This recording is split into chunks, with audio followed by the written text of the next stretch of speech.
Hello everyone and welcome back to my channel Edmond Mitaros, and for today's quick tutorial and I'm going to show you guys on how to resolve if you're coming across an issue on your Windows 10 or Windows 11 computer with the error message show Windows could not start the one-LAN auto config service on local computer.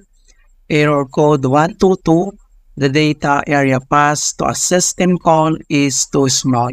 Kung paano ba natin ito i-fix, and without further ado, and let's go ahead. So all you have to do is to open up on a search menu, and then dito sa search for apps, type mo lang dito yung device manager, and then click mo lang dito yung open. So dito sa device manager, ang next step ay kailangan lang natin i-select dito yung network adapters. Okay, ito siya. So kailangan mo lang i-click yung arrow na yan para mag-expand. And the next step ay kailangan lang natin i-update yung ating ginagamit na connections. Alright, so select mo lang tong Intel.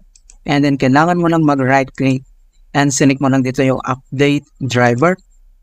And then pop up tong dalawang options na pwede natin gawin, na search automatically for drivers or browse my computer.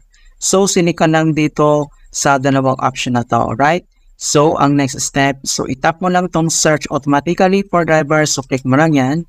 At makikita mo na dito na the best drivers for your device are already installed. Okay, so after dito ma-update, so close lang natin, and other solution na pwede natin gawin. So, dito lang ulit sa search menu, click mo lang yan. And then dito sa search for apps. So, itype mo lang dito yung CMD or ito yung tinatawag na command prompt. So, kailangan mo lang mag-right click and select mo lang dito yung run as administrator.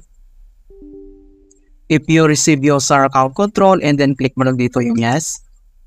And dito sa administrator command prompt ay kailangan lang natin i-enter yung command keyword na ipconfig // DNS. So, i-type mo lang in small letter lahat, ipconfig // DNS, yung // DNS ay one word po yan. And then, press mo lang yung enter. And makikita mo na dito na successfully flashed the DNS resolver caching. So, ang next command keyword na kailangan natin i-type, so, type mo lang yung NATSH space WANSAC space reset.